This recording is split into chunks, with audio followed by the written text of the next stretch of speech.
Hello, everybody, and welcome to Commodity Culture, where our goal is to make you a better investor in the commodities sector. My name is Jesse Day. Before we dive in, standard disclaimer, nothing here is investment advice. Do your own due diligence.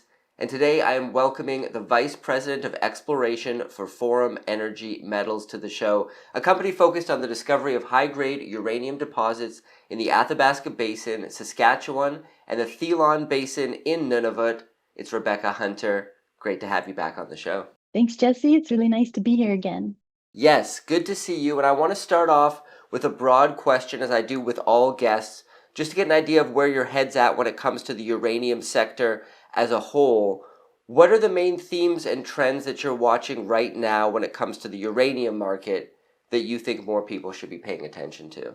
Well, I think, one of the big things obviously is that, that bifurcation that we're seeing now, kind of between the West and the East.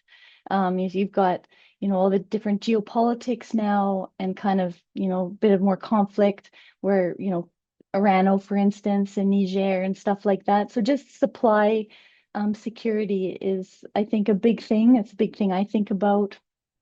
Um, I think another thing that I think about too, that a lot of other investors maybe don't think about as much is, the long-term price is up, so, it's up significantly and it's kind of even higher than the actual spot price. And so, the kind of complexity with uranium that, you've got this spot price market, but you also have this longer term price too. And so kind of making sure that you're keeping tabs on both because the actual amount of uranium that's kind of bought and sold is more on the long-term price than it is on the spot price.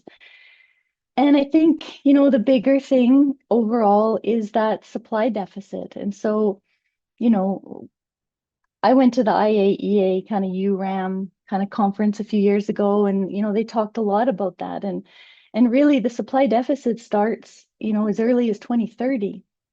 And that used to seem like a long time ago, but 2030 is actually just 5 years now. And that's just kind of when it starts.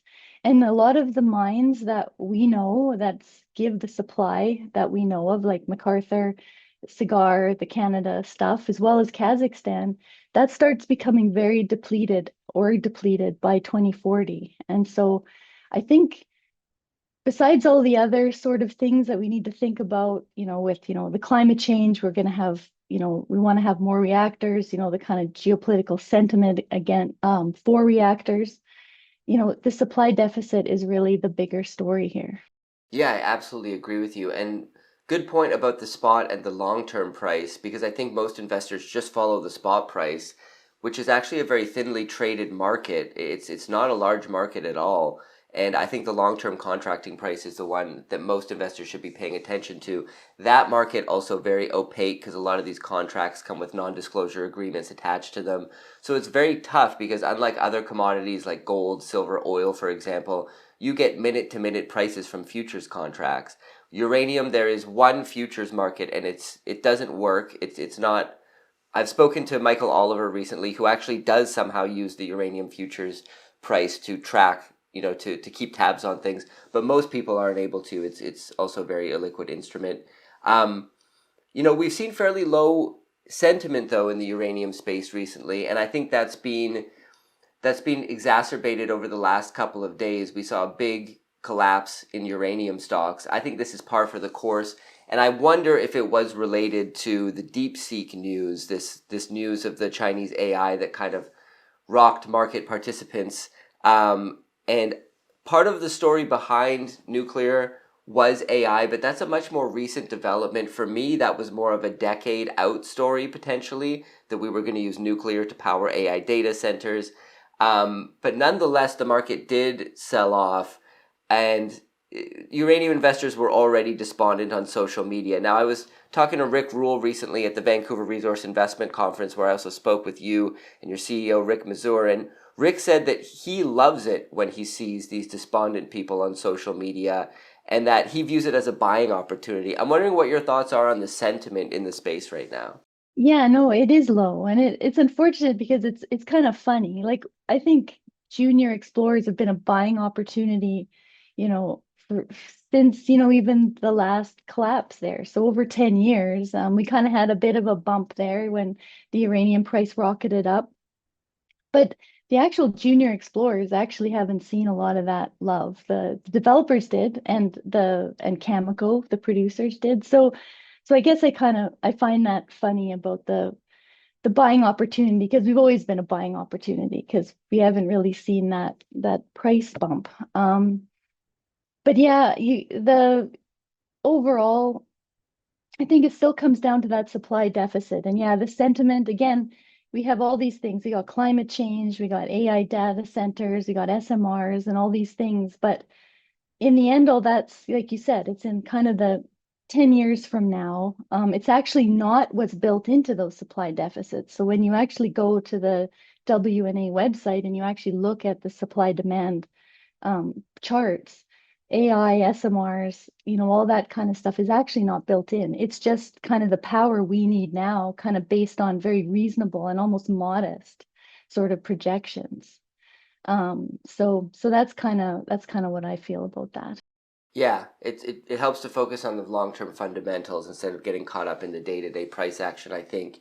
You touched on Kazakhstan earlier, the world's largest uranium producer by far, state-owned Kazatomprom, the largest publicly traded uranium producer, has missed production guidance for 2024 or 2025, I should say, and there's speculation that they may even have to enter the spot market to fulfill contracts.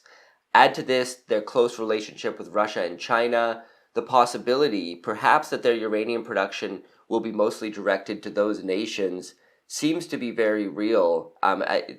Speaking to your point about the bifurcation and the way the geopolitical realm is shaping up, how do you see that situation playing out with Kazakhstan and Kazatomprom?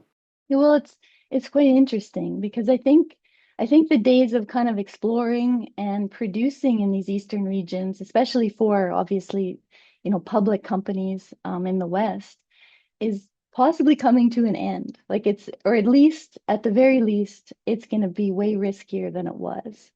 And so, when it comes to Kazakhstan, I think there's a couple things going on. There's there's obviously, like, Kazakhstan obviously isn't finite. So by 2040, that resource will be depleted. But as early as 2030, I think things start getting a little harder. Like they're going into areas that, where the resources aren't as rich, or maybe the actual extraction is going to be more challenging because we've heard a lot about sulfuric acid shortages and their need for sulfuric acid. So I think there's a component there. And then, yeah, that political pressure from those Eastern countries to kind of keep that resource to themselves potentially. So I think the West really needs to think about that we need to secure and promote our own resources in the West. That's going to be a big thing. And I think, another thing with, kind of China and Russia is that I think they have a much longer term view of things. Like I think we can get in the West much more wrapped up in the shorter term, even investors, shorter term gains and stuff like that. But these big nations, they have a long term view of uranium, the uranium they need, and kind of the societies they want to build, for better or for worse. And so I think, and one other aspect is that a lot of, like, Russia and China actually don't have a lot of uranium resource on their own soil. And so that's also a thing that you have to consider, is that they are going to be looking elsewhere. Whereas Canada, for instance, we have a lot of resource on our soil, and I think we need to start exploiting it more. And sulfuric acid shortages. I'd be remiss not to ask you, with your expertise, maybe for those who aren't familiar, why does Kazakhstan need sulfuric acid? How does that work when it comes to their mining process? Yeah, well, it's to do with that in situ recovery. And so, in order to extract the uranium in these wells, they need to add solvents that'll actually liberate the uranium. And for the most part, that's an acidic solution. And so they use a lot of acidic solution from that sulfuric acid to liberate the uranium. And so not having access to sulfuric acid, or needing more, maybe perhaps as the deposits maybe are getting a bit more complex and the extraction isn't quite as easy perhaps as it would have been earlier on. They need a lot of access to those materials. Yeah, Kazatomprom's such a fascinating conundrum because it also, as I mentioned, is a state-owned enterprise. So they're going to do things perhaps not always in the best interest of shareholders. They may be directed to do certain things by the government. We know the management has been a revolving door there. Very interesting history for those who care to look into it. I want to look out into the future with all the reactor builds currently underway. China's plan to build 150 new reactors. I think that's by 2030. Might even be 2025. I forget the exact number, but we've also got the restarts in Japan, reactor life extensions. We're not producing anywhere near the required uranium to meet this demand. We've already discussed the challenges being faced by Kazatomprom there in Kazakhstan. We're seeing a lot of challenges across the industry. The coup in Niger, which you also touched on, which halted some operations. We've also seen personnel be very hard to come by. You know, I spoke to some uranium company CEOs who told me that they're actually having trouble finding people to work at these mines because not a lot of young people going through their college university education and coming out on the other side are trained to work at a uranium mine, and the people from the last cycle are all retiring. So I guess my question is, with all these difficulties and with the fact that we only have two producers right now producing in any reasonable quantity, where is this uranium going to come from to fuel the world's reactor fleet? Yeah, I mean, this is a huge problem, and I think we need to be thinking about this because, like, you look at those projections, and 2030 is the start of the decline, and 2040, basically, I think the kind of stats on there is that after 2040, we basically need the equivalent of one next gen mine per year. So, and that's with, modest, projections going forward just on regular reactor builds, etc. So, I think this is one of the reasons why Forum is so heavily invested in the Thelon. And I think we need to one, support our exploration industry. So one of the things is just not a lot of money has been going into exploration over the last 10 years because it is that boom and bust, and you lose people, you lose continuity to be able to find stuff quickly and well. You touched on people, you lose people in those boom and busts. And so we really need to start thinking about, another district similar to the Athabasca. So expanding our Athabasca discoveries and producing, as well as that's where the Thelon comes in. And so you need kind of another like high grade, high tonnage district that can fill that gap because, you can kind of put, the sandstone deposits, they're usually fairly small. Like Kazakhstan is an exception. But, in the US, some of the stuff in Australia, like they'll produce a couple million pounds a year, one, two, kind of two max. But, these unconformity deposits, the smaller end ones, 8, and then, of course, next gen, they project or would like to produce 30 million pounds a year. So you need those types of deposits, I think, going forward. You need to fund that exploration space. And I don't know how to make it sexier or how to get people more excited and interested because we're also going to need that power, like, for the future as we get more technologically advanced. Like, we're not going to need less power. We're going to need a lot more. And I think also as a society, kind of having access to power and then that in turn having technological innovation is going to be a big part of making countries successful and nations successful. And I think we need to be a part of that. So yeah. Well, that's a great segue into discussing Forum Energy Metals. The last time I had you on the show was back in November 2023. A lot has happened at the company since then. Bring us up to speed on the latest developments, the progress you've made since then. Yeah, it's been over a year. So I think the biggest thing is that we did it. We got up to the Thelon and we built a big camp, and we had basically our first major exploration program up there. And so, that's that's what we did, and I think we were very successful at that. So we got into our Tatiggaq area again, and helped expand, helped understand it, uh, potentially a new zone, and I can touch on that more later, perhaps. And then, we got into Qavvik, our other zone, to show, its prospectivity. And then, we got to get into some of their, just start testing some of these other areas that I think actually are the real way forward for forum and discovery up there. So you recently announced drill results. I want to get into those. There's a lot to talk about. Let's start first with your announcement from January 13th, the final assay results from the Tatiggaq anomaly on the Aberdeen property in Nunavut. Walk us through those and the next steps for that property. Yeah, so basically we wanted to showcase the last bit of results at Tatiggaq. And so kind of what we showed there was that I wanted to look at the main deposit area, kind of expand and whatnot. And I talked about that in an earlier release. But then the rest of it was to test the rest of that anomaly. And so the big part that we need to do, like Forum needs to do at Tatiggaq, is build scale uh, at that deposit. So I wanted to test kind of subparallel structures as and just trying to see, is there more mineralization? Can I find more pods? It's a really structurally complex zone. So that's what that press release was going over. And I think the most exciting thing that came out of that was that some of those subparallel structures have elevated uranium, and it's just a start, but that's kind of where we go. That's how we kind of hone in. And then a potential new zone kind of about 300 meters to the north of kind of the known Tatiggaq mineralization. And that's super exciting. So it had all the building blocks that you look for, obviously the alteration and all the sooty sulfide kind of reductant we look for, etc. So those are the results that I went over in that release. You also recently announced drill results for the Qavvik anomaly, also at the Aberdeen project. Talk to us about those, what the next steps are moving forward there.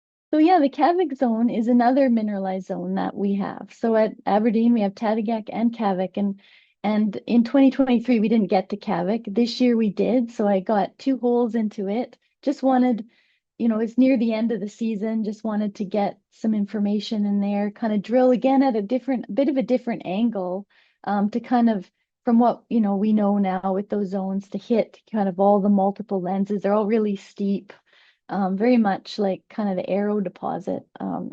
Not obviously in scale yet, but just in style. And so basically it was exceeded expectations. And so again, the first hole that we drilled, again, cut all these lenses, and there was, over 20 kind of little discrete lenses and grades that we never had seen, or I had never had seen at Kavik before. So kind of the highest grades before, an intercept of about 5% over, just like 30 centimeters. And then, our highest intercept in this hole was 8% over half a meter. So just bigger grade than we've seen before. So that's super encouraging. The structural style is super encouraging. And I think, based on what Cameco was already drilled there, that I drilled in the past, these kind of 2 holes, now I'm really ready to start potentially kind of putting that into kind of a resource model, or start like a preliminary one anyway, and actually kind of showcasing what we have there. Fantastic. Well, we focused on your Nunavut projects up until now. Forum actually has a ton of projects. Aside from Aberdeen, which of those are you currently looking to advance, and what does that roadmap look like? So yeah, we have a big portfolio, and so of course our flagship is the Thelon, because I think the potential is just so much greater there, being a first mover in the Thelon. But right now, actually, we're also advancing our Northwest Athabasca project, and so with our option partner, Global Uranium. So basically, kind of like a project generator sort of thing. So they're fully funding this operation, and so we haven't explored there since I think 2014. So it's really great to get back. This is our second best project easily, because it's already got mineralization as well. So lots of smoke, little zones here and there. One zone has up to 5%. A historical intercept had 5% over 8 meters. So an incredible intercept to follow up and really isn't understood, as well as a small little non-compliant resource of, just over 1 million pounds is on that property. So we have lots of new ideas.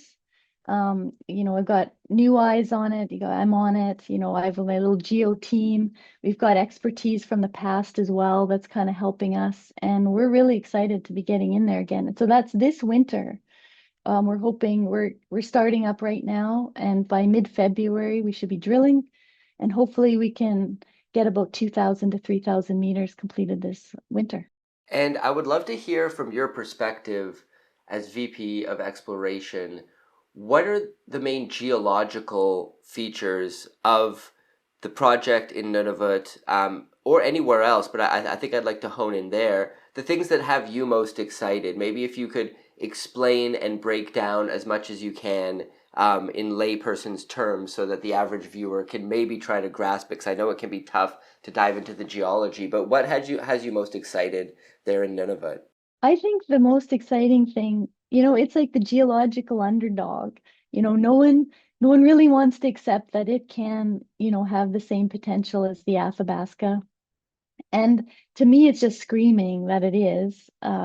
It's just underexplored. And so geologically, it has the same sort of geological characteristics of the Athabasca. So those big sandstone basins.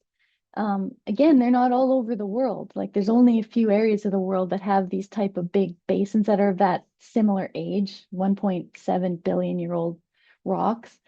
Um, and the Thelon is one of them, and a big one. Same kind of size. Obviously, uranium processes are going on there. So, we already have Orano's Qavvik, there's already pounds in the ground right next to our property that would have probably been in production if Fukushima hadn't happened.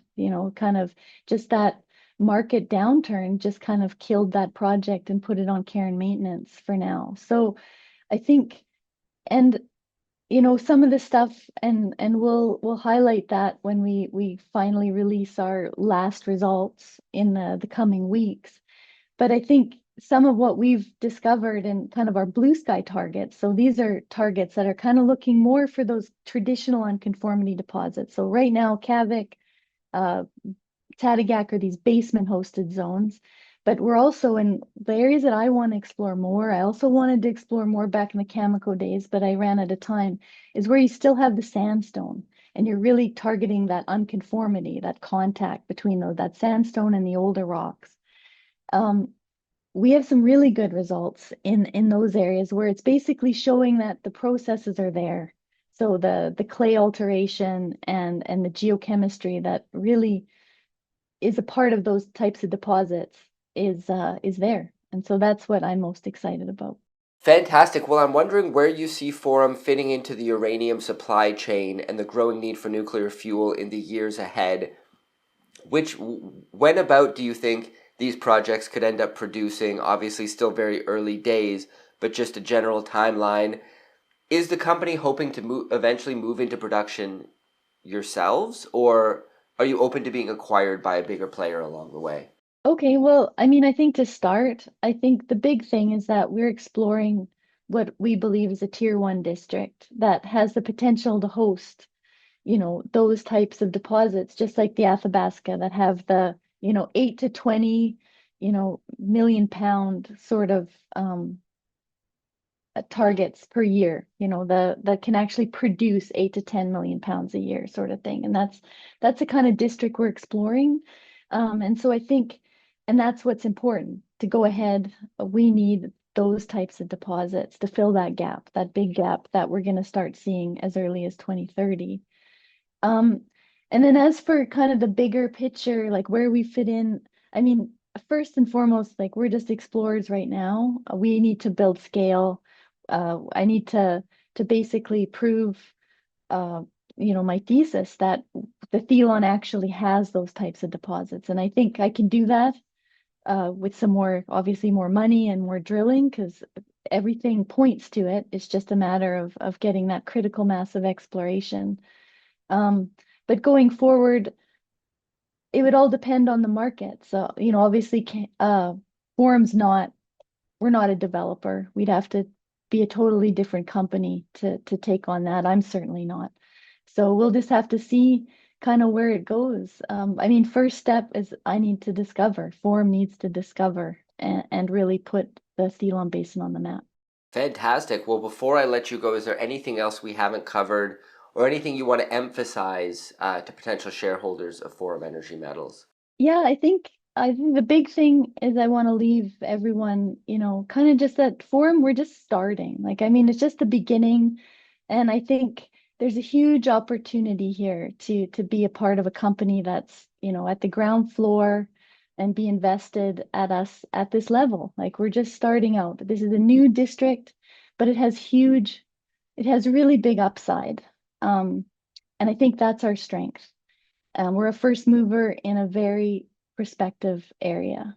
And then if you think about it, we're kind of a first mover, if it was the analogous, we're kind of a first mover in if we were in the Athabasca Basin, 30, 40 years ago, that's when MacArthur River and Cigar Lake were found. So it's kind of like being a first mover at that time in history. And then if you put that into further perspective, Cameco and the precursor companies were a part of those discoveries is a $30 billion company now.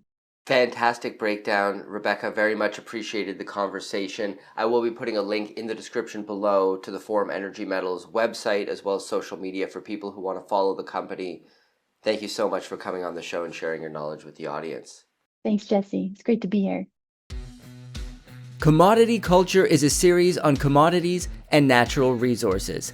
If you would like to see more, be sure to subscribe and hit the bell notification so you're always up to date with the latest episodes.